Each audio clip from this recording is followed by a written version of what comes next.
internet of value at Ripple, we're thinking much bigger than just cross-border payments. It's kind of like Amazon with rare books in the early days, just this market happens to be a $10 trillion market. We are at a historic turning point. Said in the past that you are doing for money what email did for communication. Moving the whole revolution forward. Take on it. There's trillions of dollars parked around the world. XRP. Is there a possibility that Ripple could take over Swift one day? Well, welcome back, ladies and gentlemen, to another episode of 24 Hours in Crypto. Let's get right into today's video. We have been going over XRP velocity and the XRP supply shock that's going to happen when these markets really take off, because there's a lot of XRP sitting illiquid, aka just the holders alone, and that is going to have an effect on the valuation of XRP. In today's episode, I'm going to go over something that everybody should know and see and understand, that this is much bigger than just a digital asset.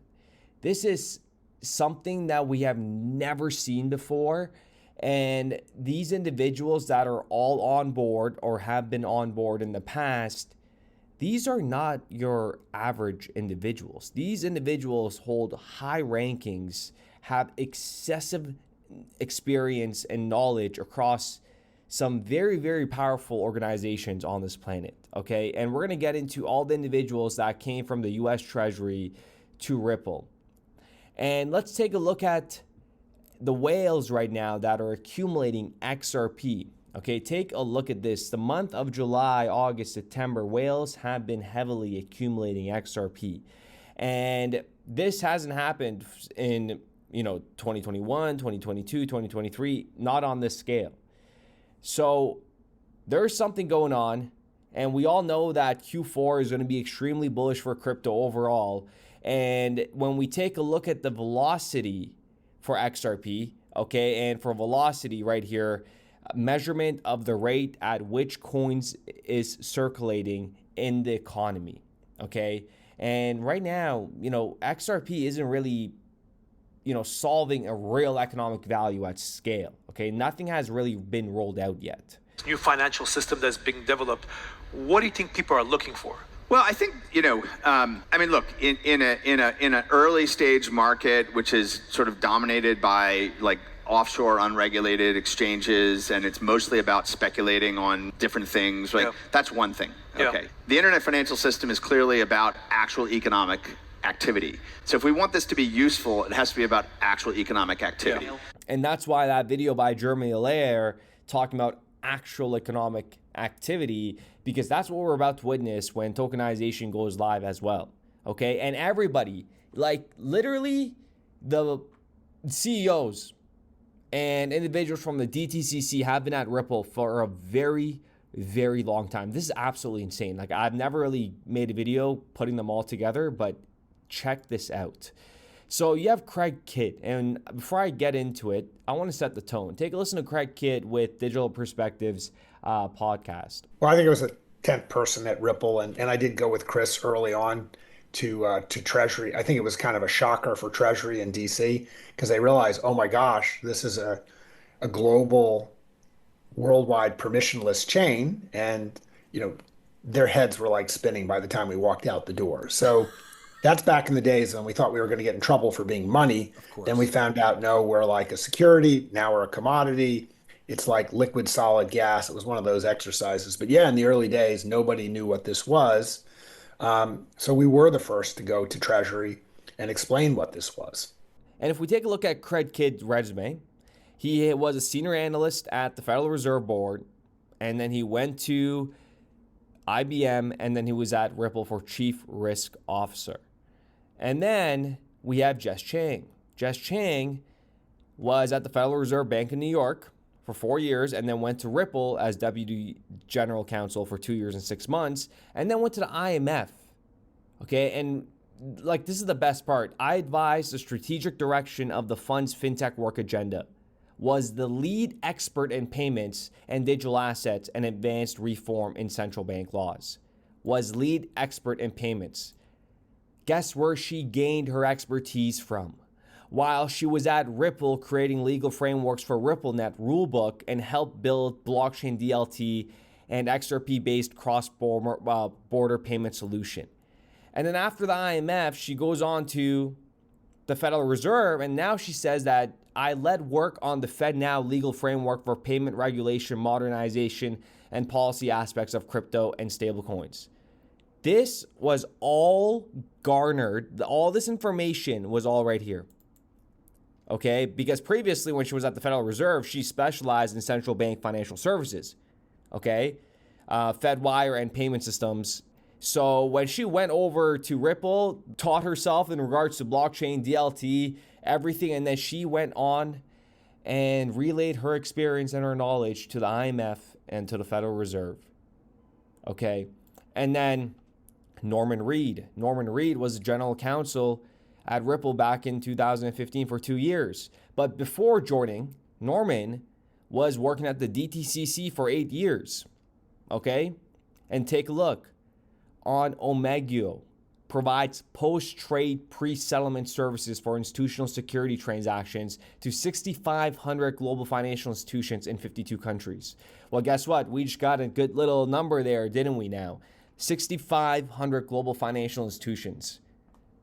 That is going to be an amazing number for us to do some math on diversification in terms of the whole ecosystem. And then he came to Ripple. Right? Implemented solutions derived from the Bitcoin blockchain technology for banks. Remember how Brad Garlinghouse says, XRP was designed around the flaws of Bitcoin, correct? XRP, originally was built by some engineers who had seen some of the flaws of Bitcoin and the challenges of scalability around Bitcoin. And then when we keep going, remember Ken Montgomery? Ken Montgomery, Ripple Stablecoin Advisory Board member, but he's been at the Federal Reserve Bank of Boston for 13 years and 3 months. Okay? And then if you guys recall, Rosie Rios, still a part of Ripple to this date. And she joined Ripple back in 2021. And then Michael Barr, back from 2015. Right? This may be boring. I get it. That's why many people are going to be left behind when the wealth creation happens, because these individuals didn't come here for fun, okay? And they came here to learn the technology, and once they do that, they're going to be the knowledgeable ones going into the different fields in the different parts of organizations and relaying this on. That's how this is happening. This is like a big tree. And when Michael Barr joined, guess what? The CEO of the DTCC, Donald Donahue, was right there. Donald Donahue, president and CEO of something else now, but he was at the DTCC for 26 years. But he was at Ripple when Michael Barr was there. And you have everybody creating these XRP reserves, right? You have Vivo Power, you have Trident Digital. For example, Trident Digital is planning a $500 million financing plan for XRP treasury. Okay, so when they get that $500 million of XRP, that is going to sit illiquid. That is going to sit illiquid. Even when you go over to the translation of what it means, an XRP treasury strategy involves allocating a portion of a company's assets to XRP as a part of its financial reserves or operational holdings. Okay, this could be for speculative reasons, but in most cases, XRP holdings are linked to real-world use cases like cross-border payments, tokenized identity, or decentralized financial infrastructure, right? And then you have small players. Okay, I mean, you have small players right now that are getting in as well and creating treasuries. And year to date, they have accumulated 31,420 XRP at an average price of $3.05, and it's currently at $96,000, right? There's individuals out there that are holding this amount. Are you a treasury? Do you see the importance of getting in early and understanding the technology and look where things are headed? This, oh my goodness, I cannot wait for what's coming. I know there's a lot of noise out there, but all I could say is just don't worry about the noise. Okay, know what you hold. You're holding this asset for the long term in terms of 3, 4, 5 years for generational wealth. Okay, this asset right now is looking at $2.79, and I'm telling you right now, this is nothing. This is absolutely nothing. So with that being said, ladies and gentlemen, I do appreciate every single one of you guys, and we'll be back with another video. Part of what he realized was the value of slow compounding. So here's my little theory. about company value creation. The faster you build it, that is the half-life. It will get destroyed in the same amount of time. And so when you think about a lot of like social businesses, that's played out. And when you see sort of like what the top, so like, you know, does it take 8, 9, 10 years to build a really great consumer business? It'll take 8, 9, 10, 12 years to destroy it. And we may see the tipping point on a couple of these businesses. Right now, we may be seeing it in front of our eyes, regulatory or otherwise. So why is that an important statement? Amassing capital to me is about finding a smart, useful solution to a very hard, practical problem and being slow and methodical. And again, this is what I'm saying. You have to rewire your brain for that to be okay. How do you, in year 2 or year 5, and say, I'm still working on the same thing, and when somebody says, and how's it going, you have the courage to say, it's hard. I haven't figured it out yet, I don't know. But if you figure it out, and you have this moderate growth, moderate compounding, that is the key. That is like, that's gold.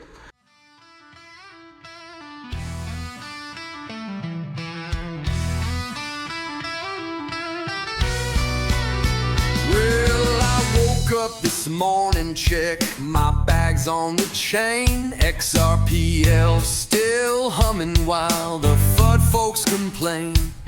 Ripple fighting Goliath, yeah, the SSA's game.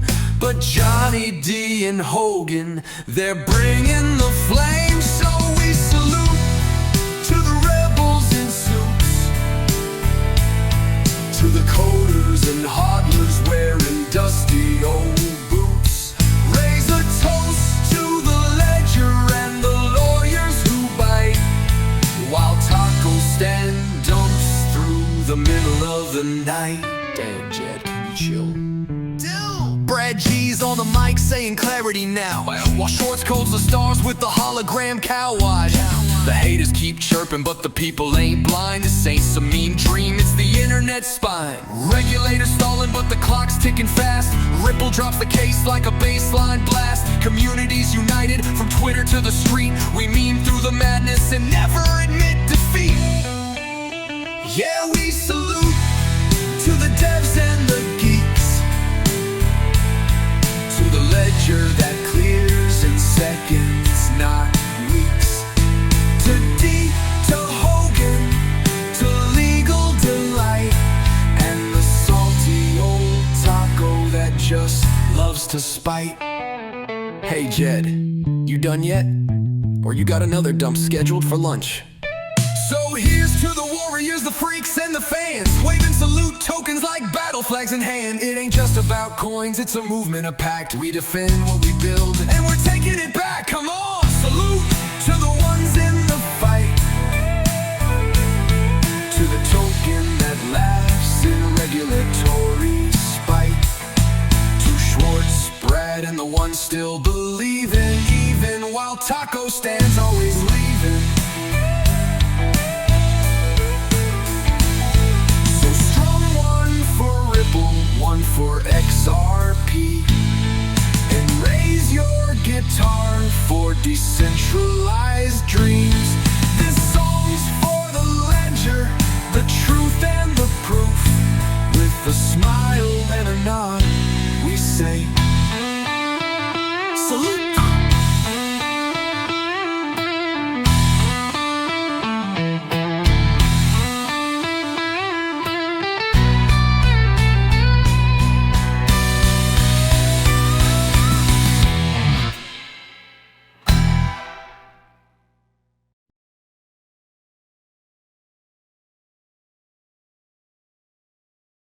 I think what we're building has, it's solving a real problem.